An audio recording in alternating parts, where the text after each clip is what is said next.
welcome to the Learning has Changed list, the web series where I get to tackle all the things that I would like to learn how to change in education, with a community of reflective practice vloggers, in order to create an engine for authentic learning.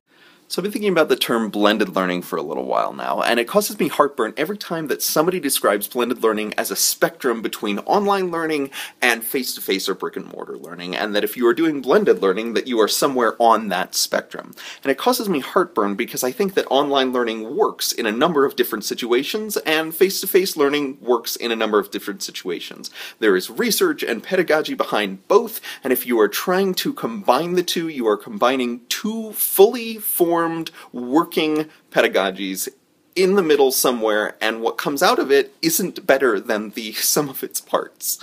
Those things, online learning, works because of the way that it is organized, because there is some self-pacing, because there is that asynchronous piece. And by adding things that are face-to-face and just saying, these are good and we're going to put them together, it doesn't always work like a jigsaw puzzle that way. So what I would like to do is not talk about blended learning as a spectrum between those two things, but rather saying, let's talk about the absolute best ingredients that we can. Andrew Forgrave really inspired me to think about this idea when we were talking about the Will It Blend videos. If you haven't seen these videos, I'll link one in the description, but basically he takes this amazing blender and he blends things like iPads and iPhones and things that should not be blended. And what I think about that is that these two fully formed educational philosophies should not go into that blender on their own. We are not going to make them better by taking them fully formed with both the good and the bad and just throwing them together. It has to be intentional, and it has to be the best possible ingredients of both.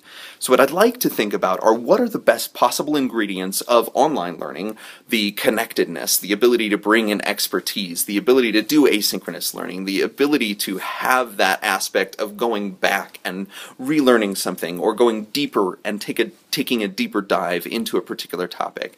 And I want to find out what are the best elements of that face-to-face action, the ability to have a face-to-face discussion, to go incredibly deep with another individual, where you are learning about them and what they need, and the ability to have that aspect. And then what comes out of it after we blend those two.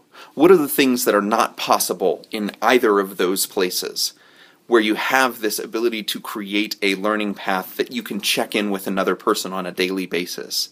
What are those elements that are online learning? What are those elements that are face-to-face learning, that are essential, that are beautiful, that we need to have within our blended learning environments? But then what are the things that we could never reproduce elsewhere? What comes out of that blender that we can drink and feel good about? And that's one of the things that I'm going to be pursuing for the next little while, is figuring out what are those essential elements so that we can all have our own personal blend, rather than saying, I am somehow on this spectrum. I'm going to say to everyone, you choose the elements that are essential for you within that online learning space, within that face-to-face learning space, creating your own blend. What is your blended learning?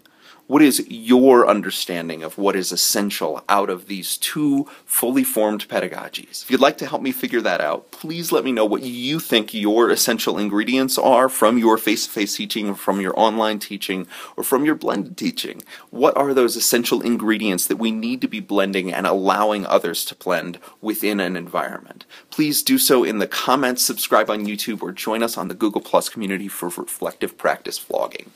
Thank you so much for watching.